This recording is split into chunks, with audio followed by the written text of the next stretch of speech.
तो आते हैं अभी अपने अगले टर्म के ऊपर, जिस टर्म का नाम है भैया ट्विन्स। फटाफट फटाफट फटाफट, वीडियो बहुत लंबी हो जाएगी। तो ट्विन्स मतलब क्या, जुड़े, जिनको हम बोलते हैं एक ही माँ ने साइमल्टेनियसली दो बच्चों को पैदा किया। एक मदर एक डिलीवरी के बाद एक ही बच्चा पैदा करना चाहिए था, लेकिन दो बच्चे पैदा हो गए, ऐसे बच्चों को हम बोलते हैं ट्विन्स। ट्विन्स रहते हैं दो टाइप के, एक ट्विन है जिनको हम बोलते हैं मोनोजाइगोटिक ट्विन्स, और दूसरे ट्विन है जिनको हम बोलते हैं डाइजाइगोटिक ट्विन। तो नोट भैया आपके सामने है, क्योंकि आपके सर तो नोट से नहीं पढ़ाते, नोट से ही पढ़ाते हैं, लेकिन अब मेरे को थोड़ा विजुअलाइज करके देना पड़ता है, नहीं कि मैं बस पढ़ रहा हूँ और आपको समझा रहा हूँ, नहीं, आपको कंसेप्ट फिक्स करनी है ना। तो अपने को पढ़ना है भैया दो ट्विन्स के बारे में, जिन ट्विन्स का नाम है मोनोजाइगोटिक ट्विन्स और डाइजाइगोटिक ट्विन। तो भैया अपनी खोपड़ी को जरा यहाँ पर लाओ और ध्यान दो, हम दो ट्विन्स के बारे में पढ़ने वाले हैं। सबसे पहले हमने लेते हैं मोनोजाइगोटिक ट्विन्स को, और उसके बाद हम पढ़ेंगे डाइजाइगोटिक ट्विन्स। तो मोनो और डाई, ये पढ़ने के बाद भैया आपको ऐसा लगेगा सर मोनो मतलब एक, तो भैया एक बच्चा है तो ट्विन्स बोलते क्यों है? तो ऐसा नहीं, बच्चा तो इसमें भी दो होगा और बच्चा तो इसमें भी दो होगा, लेकिन ये चेंज है। जब एक ही ओवम से जब एक ही स्पर्म फ्यूज होगा तो एक ही जाइगोट बनेगा, ओके।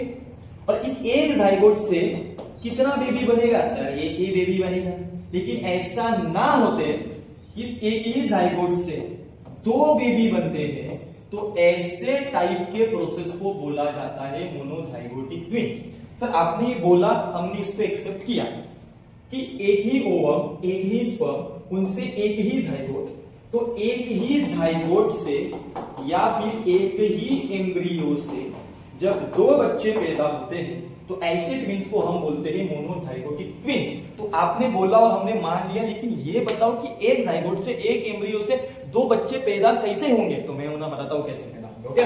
मैं बताता हूँ यहाँ पर वो कैसे पैदा हो सकते हैं। तो मैं सबसे पहले आपको मोनोजाइगोटिक ट्विन्स क्या है ये तो समझ में आ गया, फिर बस दिमाग के अंदर मोनोजाइगोटिक ट्विन्स कैसे पैदा होते हैं इस वाले कंसेप्ट को बैठाना है। देखो ये है, वीडियो बड़ी होगी लेकिन समझ में आ जाएगा, ओवम सॉरी ये है ओविडक्ट, और ये है एंडोमेट्रियम यूटेरस, ठीक है बच्चा। और ये है आपका यहाँ पर जाइगोट एम्ब्रियो।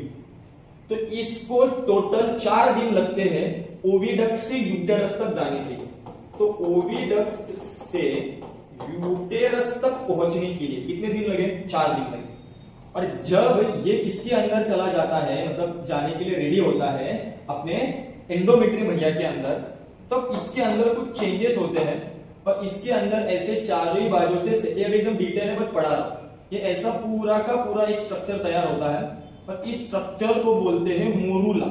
इतना आपको डिटेल में ध्यान नहीं रखना, बस ये समझ लो कि पहले यहाँ पर एक सेल थी, उसने सेल डिवीजन करके बहुत सारी सेल बनाई, लगभग 16 से 32 सेल बनाई, और ये 16 के 32 सेल के ऊपर एक प्रोटेक्टिव कवरिंग रहती है, जिस प्रोटेक्टिव कवरिंग को बोला जाता है ज़ोना पेलुसिडा।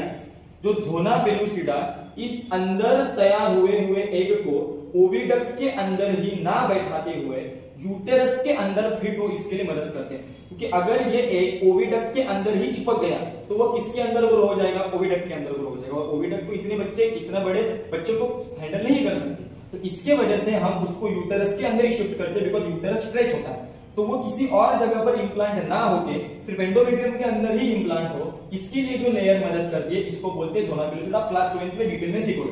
तो अभी होता क्या है, ये जो ज़ोना पेलुसिडा है ना, ये ज़ोना पेलुसिडा टूटती है जब एंडोमेट्रियम लगती है।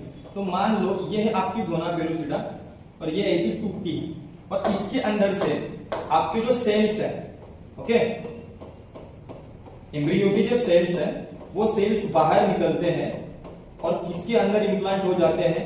यूटेरस के अंदर इंप्लांट हो जाते हैं। लेकिन इसमें अगर ऐसी कुछ गड़बड़ हुई कि इनका जो एक ग्रुप था, ये जो एक ग्रुप था, ये एक ग्रुप ना बनते हुए 2 ग्रुप बना, मतलब आधे सेल अलग हो गए और आधे सेल यहां से बाहर निकलकर अलग हो गए, तो एक ही एम्ब्रियो के कितने ग्रुप बने? 2। जब ये एंडोमेट्रियम के अंदर घुस रहा था तो नेचुरली ये बस एक ही ग्रुप बनकर बाहर निकलता है, लेकिन इन सम कंडीशंस ये 2 ग्रुप में डिवाइड होता है। तो एक ग्रुप यहां पर आ गया और दूसरा ग्रुप यहां पर आ गया, तो ये एक अलग आदमी या फिर अलग बच्चा होगा और ये एक अलग बच्चा होगा।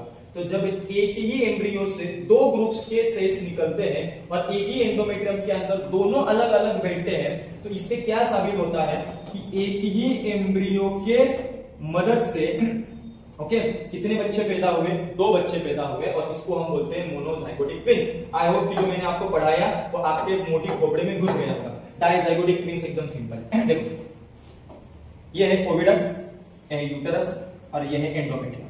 तो ये है आपकी दूसरी वाली ओविडक्ट, ये है आपका यूटेरस और ये है दूसरी वाली एंडोमेट्रियम। ओके वो सूझ गया, उसको जरा इग्नोर करो।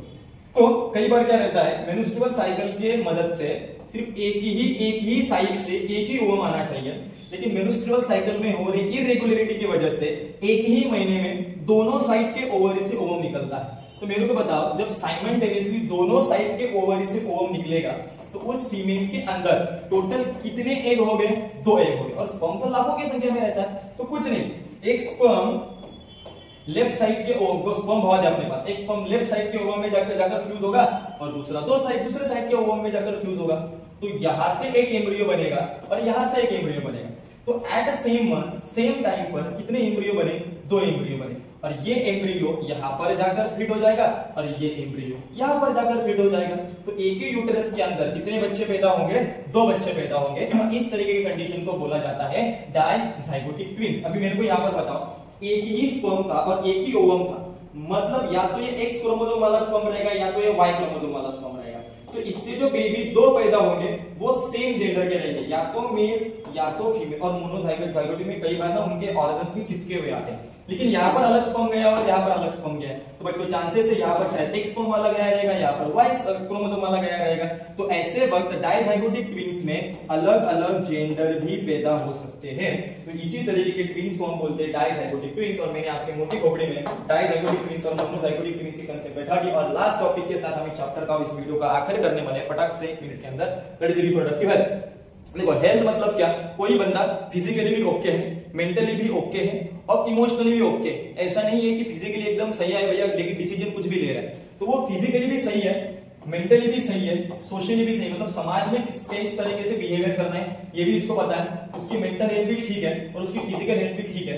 ऐसे इसको हम बोलते हैं हेल्दी पर्सन। लेकिन आजकल हमको रिप्रोडक्टिवली भी हेल्दी रहना रहता है, अपने मेल ऑर्गन्स को, मेल कॉपुलेटरी ऑर्गन्स को, फीमेल कॉपुलेटरी ऑर्गन्स को हेल्दी रखना रहता है, ताकि कोई भी सेक्सुअली रिलेटेड डिसीज या फिर सेक्सुअली रिलेटेड प्रॉब्लम आपको ना हो। लेकिन इंडिया भैया ऐसा है कि इंडिया की जो सोसाइटी है, ट्रेडिशन है, अनपढ़पना है, ओके, लाजालू बना है, इस सब के वजह से बच्चों को रिप्रोडक्शन के बारे में पता ही नहीं है। तो इसलिए तो आपके जैसे मेरे जैसे मास्टर आते हैं जो उनको खुला रह के बता सके कि भैया ये है वजन, ये है पेनिस, भैया तेरे को सीखना है, ताकि तू जब बड़ा हो तो तेरे को इसके बारे में कोई भी मिसकंसेप्शन ना रहे। तो रिप्रोडक्टिव हेल्थ को हम कैसे मेंटेन कर सकते हैं? अपने जेनाइटल रीजन को, मतलब अपने रिप्रोडक्टिव रीजन को क्लीन रखकर।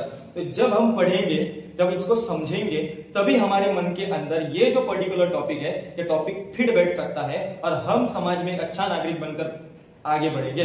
तो ये हो गया आपका 3rd number chapter, life process in living organism part 2। बहुत बच्चों मेहनत की है, कोई नहीं, उम्मीद करता हूं कि आपको ये वीडियो बड़ा सा वीडियो समझ में आ गया होगा। मिलते हैं नेक्स्ट वीडियो में, तब तक के लिए रेस्ट ऑफ।